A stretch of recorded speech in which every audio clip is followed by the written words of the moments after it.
Welcome to special simulcast, the Neil Haley Show and the Love Is Podcast. I'm excited to welcome the host of the Love Is Podcast, Kim Sorrelle. Kim, how are you? And I know you're excited about our guest. I am doing great, Neil. And yes, I am more excited about our guest than our guest can imagine. I'm excited about our guest, Katee Sackhoff. Katee, you have been in every show. It's interesting that you grew up the Star Trek fan and then you're Battlestar Galactica superstar and Mandalorian and Longmire. And I don't know that there's a show that you haven't been on. You even played yourself on The Big Bang Theory. I mean, who gets to do that? And you're beautiful and you are so funny and you're so fun to Oh, listen to. I love your podcast. I love everything that you do. Katee, welcome to the show. thank you so much. I appreciate that. Thanks for having me. Yeah, well, thanks for being here. I love your show because it's so human, right? Like you bring Yeah. on people and it just is this fun conversation that we get to listen in on. How fun is it for you? So I thank you so much for saying that. That was my goal. I've been doing this a long time, like you said, almost 30 years now. And one of the things that I love is when I run into a friend that I worked with or that I watched their TV show, but we met maybe in an audition room 20 years ago or something like that. And we get a moment to talk. Whenever we talk, it's not about work, it's about life.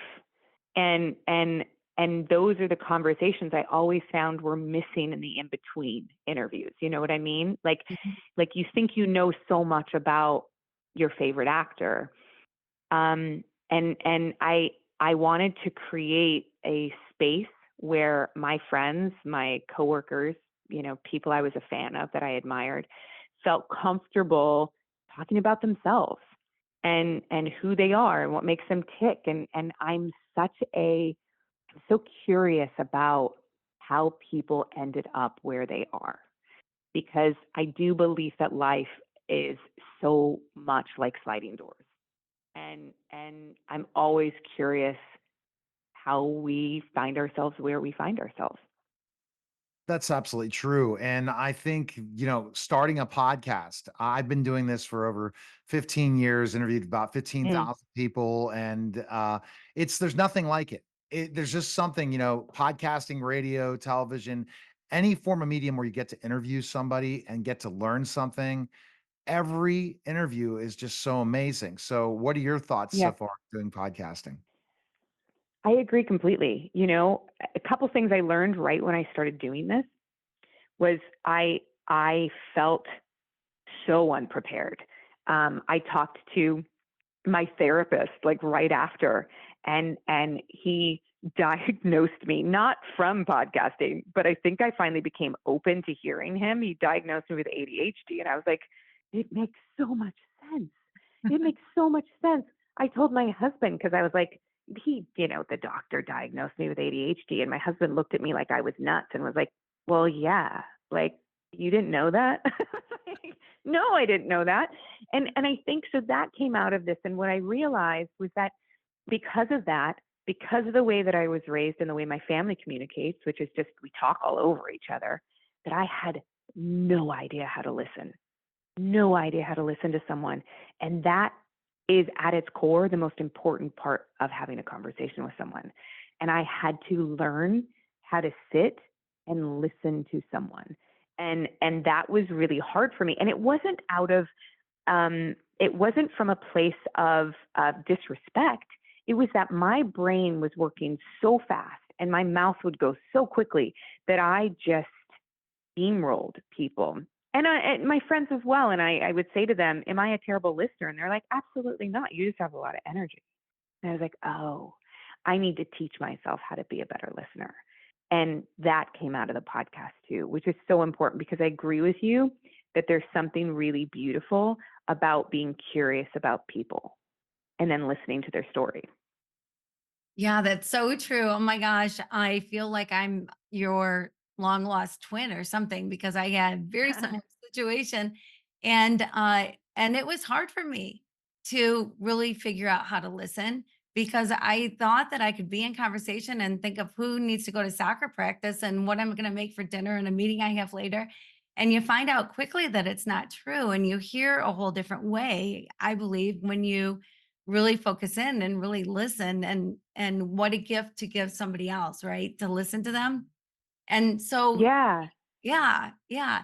And it's funny to me too, Katie, something you brought up earlier, that it's like every day leads you till today, right? And so, like, you could have been in the Olympics as a swimmer, and then you had an injury. So then that led you to something else, and then that led you to something else and something else. And here you are today. And you've had quite a journey. Yeah, I think one of the commonalities between the people that I talk to, the people that are successful in any aspect of their life, that even just like I'm talking to my dad, you know, people that have the ability to pivot and that don't get hung up in what they thought their life was going to be are the successful ones. Because I think a lot of the times we don't allow ourselves to go where the universe is trying to take us because we're so caught up in what we thought we wanted. And that is a real common thread between people, is really just trusting your instinct and going where you feel you're a pull. And I think that is that sliding doors thing that we were talking about, right? If you feel a pull, go there, try something, and granted, life takes hold, you have children, all of these things where it's not as easy to do that kind of stuff as we get older. But Yeah. you still have the ability to do it. You still have the ability to stay open to change and experience things that are outside of your comfort zone. I would have never done a podcast had I let my brain stop me, you know? And I enjoy it so much, and you never know what it's going to turn out to be. Who knows? I have no expectation. 100%. One other thing I wanted to say is I'm a Battlestar Galactica fan of the original. Never saw the next series. So you have to smack me, and I'm going to go back and watch this. It's on my list now because I mean, I watched when I was a kid Battlestar Galactica. I would go whenever it was on TV and they were going to do like reruns of every episode all the way through the series. I would like binge it before there was binging in my it's a memory as a kid. So it's one of the biggest things. So I cannot wait to check out Battlestar Galactica that you were in for sure. Now I'm gonna throw the last question, a love question, to Kim. Kim, go ahead with your love question. Okay, so Katie, I you went through cancer, I went through cancer, and in the middle of my cancer, my husband got cancer and passed away, and so it made me wonder what love really is. And so I dedicated a year to figuring out the true meaning of love. I was in Haiti most of the time I was doing it, and the things that I found out about love just blew my mind. And so I'm always curious where love plays a role in your life. Like, I can feel it through the phone. I mean, I can't even see your face, but I can feel your energy. And you got to love what you do, but also loving the people you're with. I'm putting words in your mouth. I should just like answer the question. Where does love show up for you? Well, first of all, I'm so sorry for your loss. Um, I I can't imagine. Um, the strength. I don't think people understand this, and I'm saying this as as a mother whose daughter has cancer as well. And I've been Oh, open about this on my podcast, and I've had my own.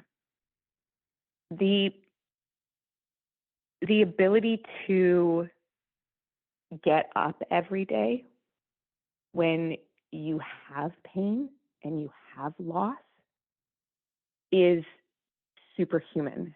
And so I applaud you on that. That is really, really hard to do. And to continue to live your life, it's really hard.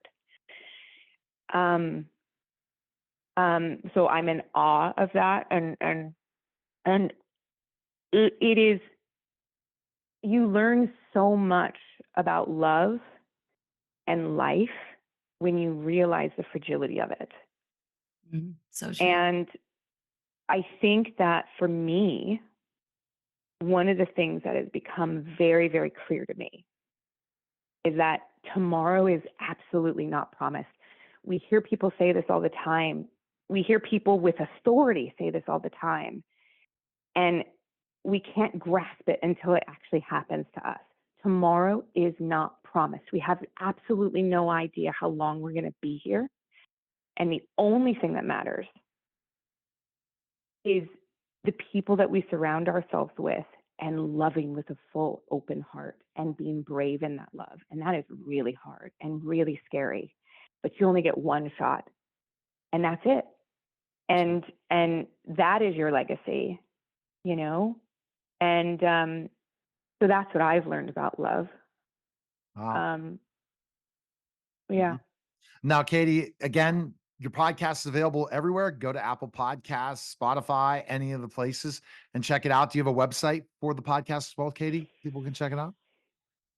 We do have a website. We also have a Gmail, so you can send us your questions and stuff at thesackhoffshow@gmail.com. We are also at thesackhoffshow.com, and we've got we're on all the socials and everywhere, but we're everywhere you find your podcast and YouTube. New episodes every Tuesday. Appreciate it. Thanks again, Katee. Thank you, Katee. Thank you. Thank you all right. so much, both of You're you. welcome. Bye-bye. That was a special simulcast of the Neil Haley Show and the Love Is podcast, guys. Take care.